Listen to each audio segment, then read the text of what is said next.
Starseed, if in recent weeks money has arrived only to slip through your fingers before you even noticed, it is not a lack of luck. We have detected a specific anomaly in your energy field, one that prevents prosperity from remaining even when it is already knocking at your door.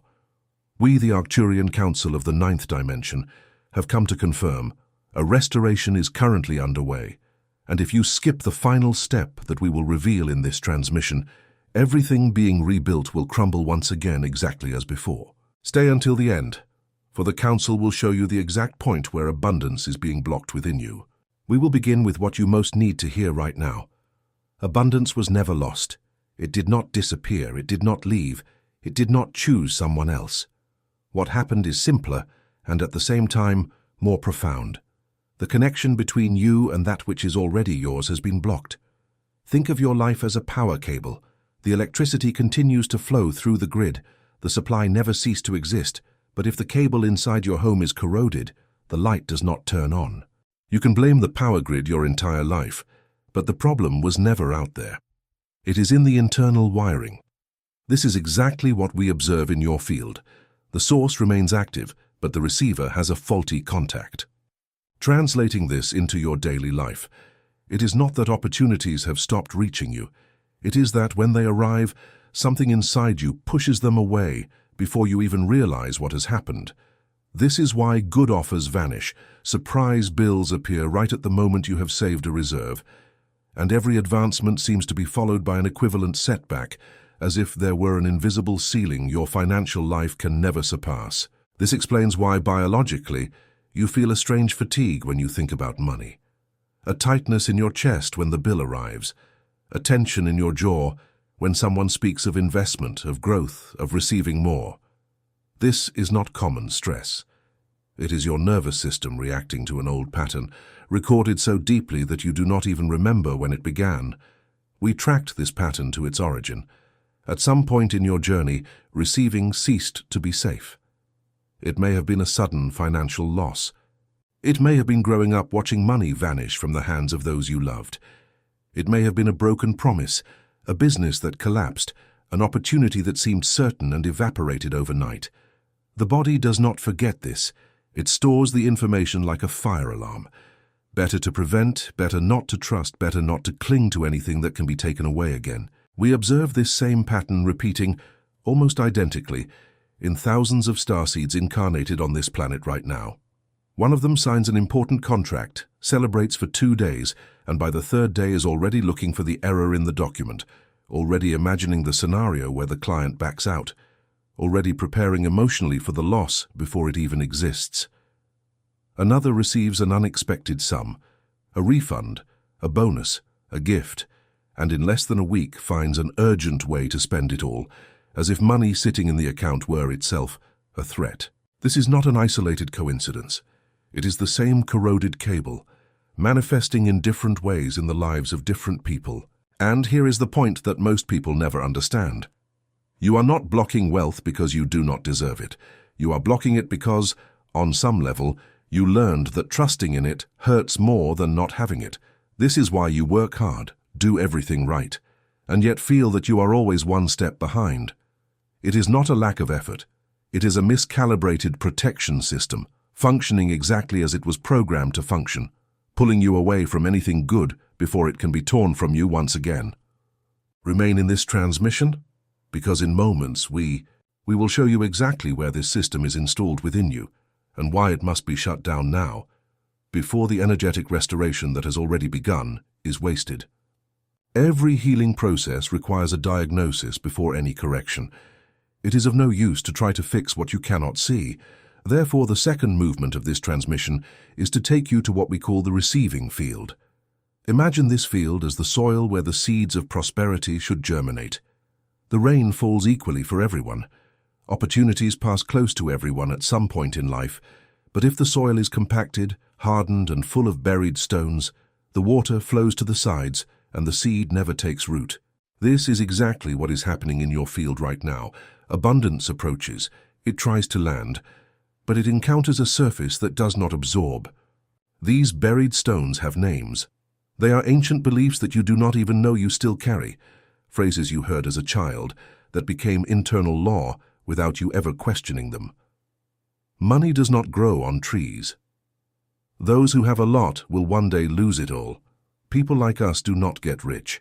Each of these phrases, repeated over the years, has turned into an automatic lock. When a real opportunity appears, this lock acts before your conscious thought even registers it. You hesitate, you delay, you sabotage without realizing it. You find a logical reason to refuse something that deep down you knew was good for you. Add to this fear, which we detect as the second densest layer of your field. Not the obvious fear, the kind that screams and paralyzes. We are speaking of the silent fear, the one that disguises itself as caution, as responsibility, as "I am just being realistic." This fear whispers that if you allow yourself to hope too much, the disappointment will hurt more. So it teaches you to expect little, to not dream big, to accept enough and never ask for more, because asking for more means exposing yourself, and exposing yourself means running the risk of losing again. This silent fear usually manifests in small, almost invisible decisions, taken dozens of times over a single month. It is choosing the safe path even when the other path is clearly better.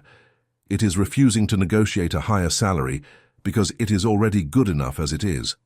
It is letting an interesting proposal grow cold in your inbox because examining it closely means allowing yourself to hope, and hoping for someone who has already been disappointed before seems too dangerous.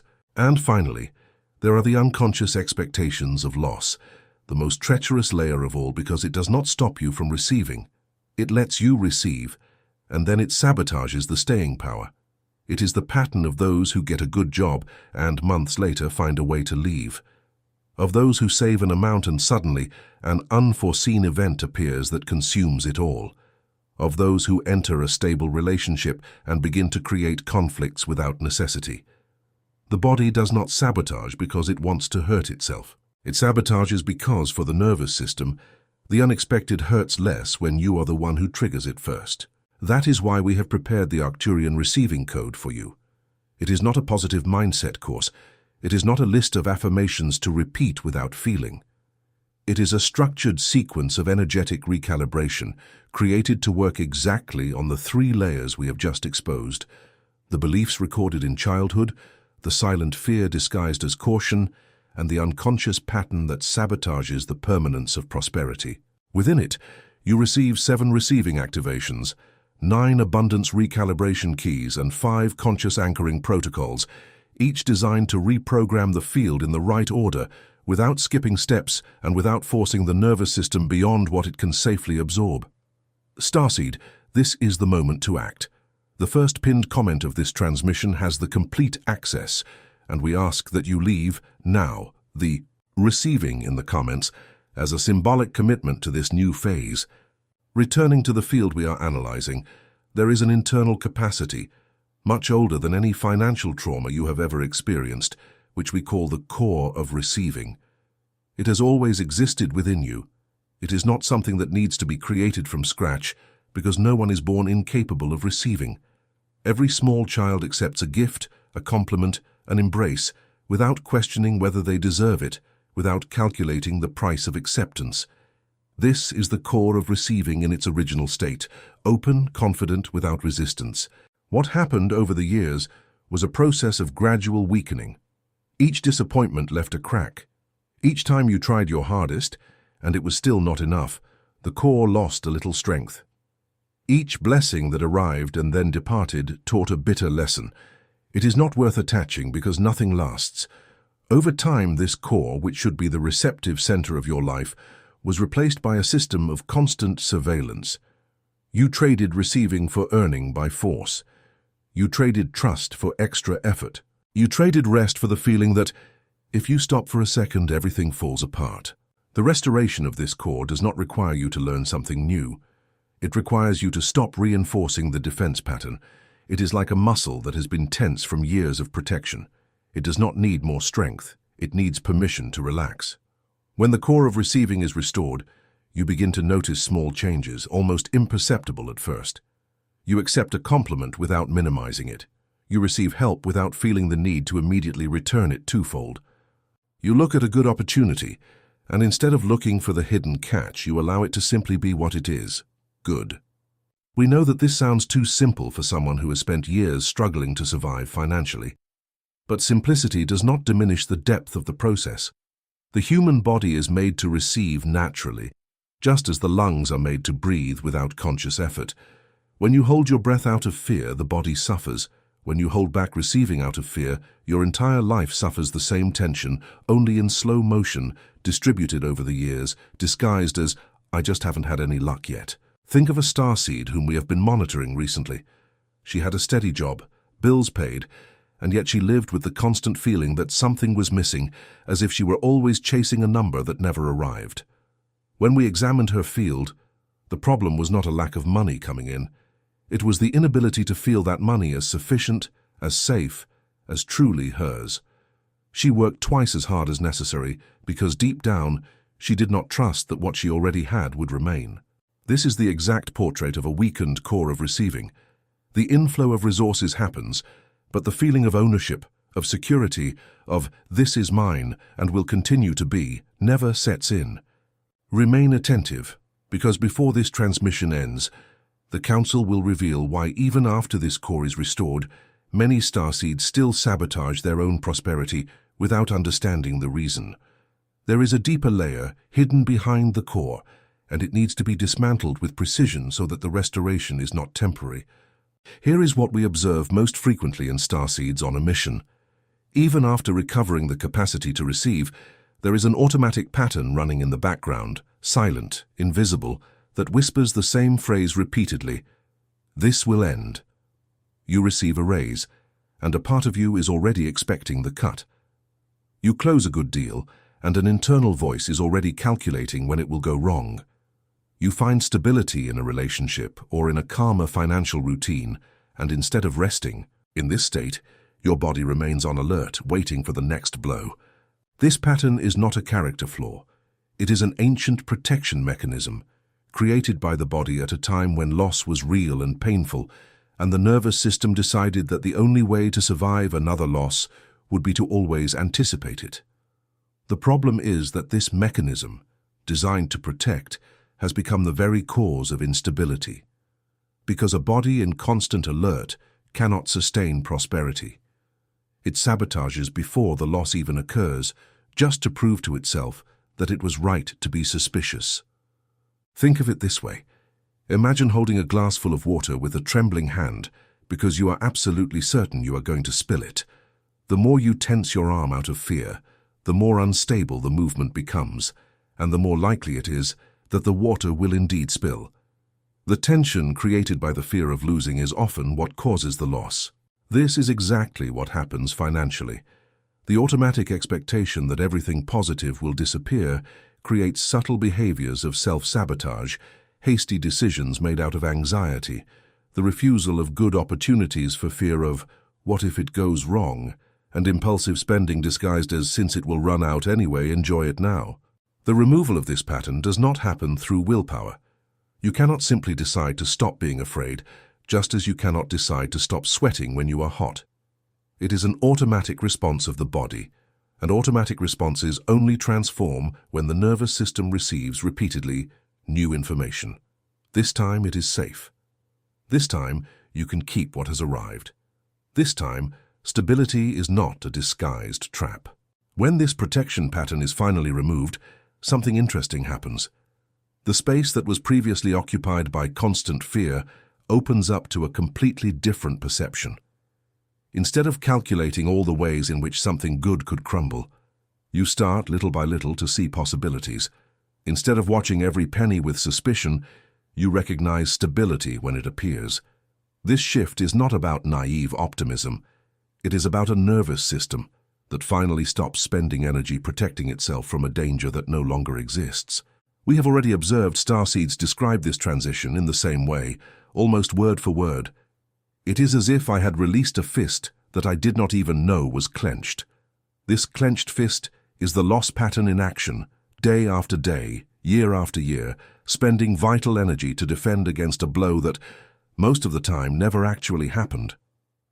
Releasing this fist is not weakness.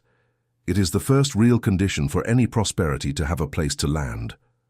Starseed, if you recognize this pattern within yourself while listening, you need to know the Arcturian receiving code works precisely on this layer within the conscious anchoring protocols.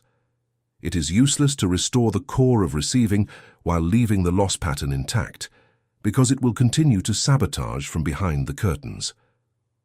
The first pinned comment still has the access available. If you have not yet made your symbolic commitment, this is the moment.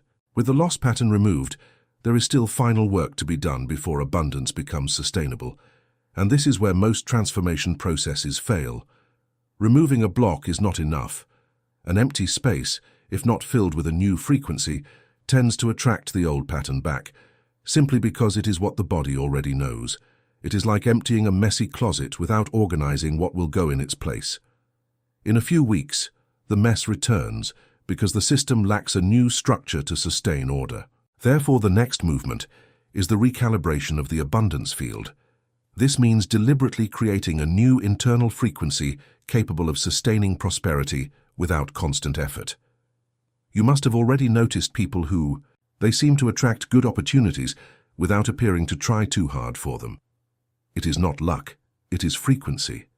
The energy field of these people is calibrated to recognize, accept, and maintain what arrives, rather than repelling or wasting it. Recalibration changes three central elements in your relationship with money and prosperity in general.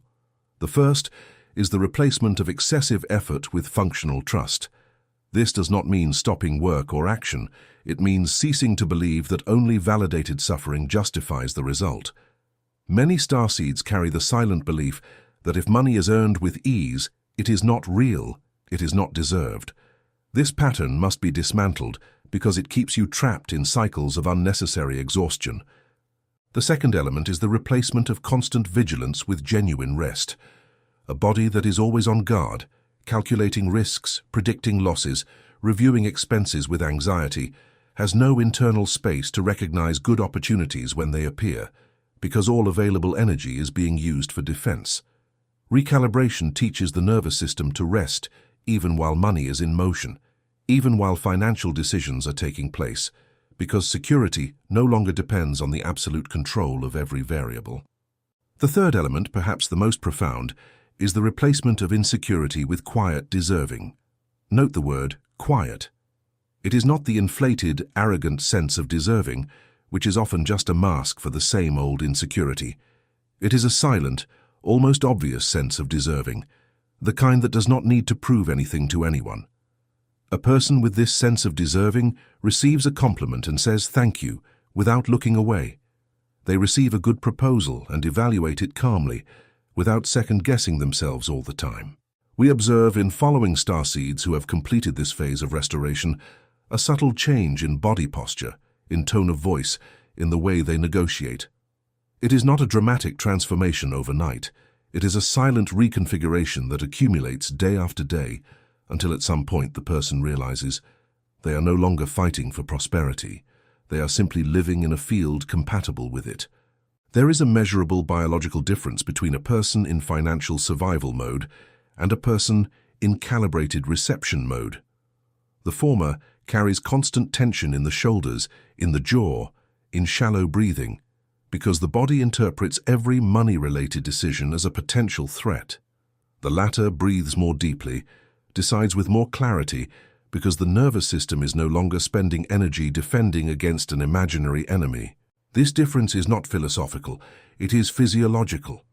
And it is precisely this physiological reconfiguration that the conscious anchoring protocols help to install, sustaining the new frequency even on days of external instability. But here is something that must be made absolutely clear before we proceed.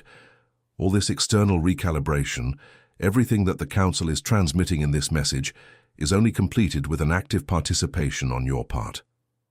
No energy restoration is sustained if the person continues in their daily life to repeat the old script of sacrifice and distrust. It is precisely for this reason that there is a final step, and it is not optional.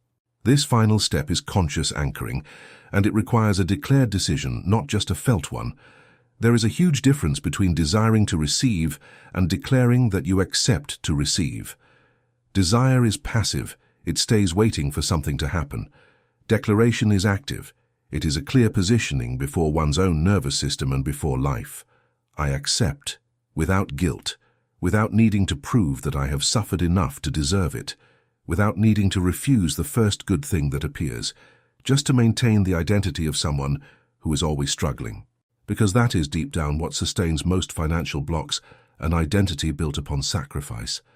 If you have spent years defining yourself as the person who tries the hardest, who works until exhaustion, who never had things easy, a part of you fears losing this identity if life starts to become lighter. It seems contradictory, but it is extremely common. The fear of prospering is not a fear of money itself, but a fear of no longer being recognized for your own struggle. Conscious anchoring asks that you abandon this identity gently, without drama, without needing an emotional collapse to justify the change. It asks that you allow a new relationship with abundance to be incorporated into your daily life, in the small decisions, accepting that better-paying job offer without questioning the motive, setting aside extra money without sabotaging yourself the following month, or receiving a professional compliment without downplaying it by saying, "Oh, it was just luck." Before we close this transmission, the Council must issue a clear ultimatum. Starseed, you have received in this message enough information to understand exactly where prosperity was being blocked within you, but understanding is not the same as anchoring. If you close this video now and simply return to your old routine, the pattern will reinstall itself, because the body always returns to what it already knows, unless it receives a new structure to sustain the change. The Arcturian receipt code exists exactly for this anchoring, with the conscious anchoring protocols guiding you step by step. The first pinned comment remains available, but not indefinitely. The responsibility to take this final step is yours, and yours alone. To conclude, we want to prepare you for what will actually happen in the coming days, because most starseeds make one final mistake, even after this entire process. They expect the change to appear as immediate wealth, a surprise deposit, or a sudden stroke of luck. That is not how restoration manifests. The first changes appear as new internal responses to daily life. You will notice it first in the way you react to a minor financial setback. Instead of automatic panic, a strange, almost unknown calm. You will notice it in the way you receive a job proposal. Instead of searching for a hidden reason to refuse, a genuine openness to evaluate it calmly. You will notice it in the way you speak about money with others, without the usual tension, without the need to minimize your achievements, without the fear of appearing arrogant simply for acknowledging your own worth. These small changes are the first signs that the field is, in fact, recalibrated. Material abundance arrives later, as a natural consequence of an internal system that finally knows how to receive and maintain it. It is not instant magic. It is energetic engineering, being applied with precision, layer by layer, exactly as this transmission has revealed. You will also notice it in your sleep. A starseed with a blocked field often wakes up in the middle of the night with financial thoughts spinning endlessly, calculating, fearing, and reviewing what has already been decided 10 times. After the restoration, this pattern calms down. Sleep is no longer interrupted by the same repetitive anxiety because the body no longer needs to stand guard all night against a threat that, in truth, was never in the money itself, but in the distorted relationship with it. And you will notice over time that decisions which previously seemed impossible, asking for a raise, charging for your work, negotiating a fair price, begin to happen with a naturalness that once seemed distant, almost like someone else's. We close this message with one final observation. The Arcturian Council does not restore what did not already belong to you. The abundance that is returning now was always yours, simply waiting for the connection to be repaired. Do not let this return be lost again for lack of the final step. Starseed, the choice to anchor this restoration is now entirely in your hands. Keep this transmission within the body's memory, not merely in the mind. For in the coming days, when the old pattern attempts to whisper back, when fear tries to disguise itself as realism, when the temptation to sabotage what is arriving seems, for an instant, safer than trust, It will be precisely that moment which defines whether the restoration becomes permanent or returns to being just another interrupted cycle. We have already given the signal. The field has already been touched. What remains now is your part. To remain open, to remain present, and to allow without guilt that which has always been yours to finally find where to land.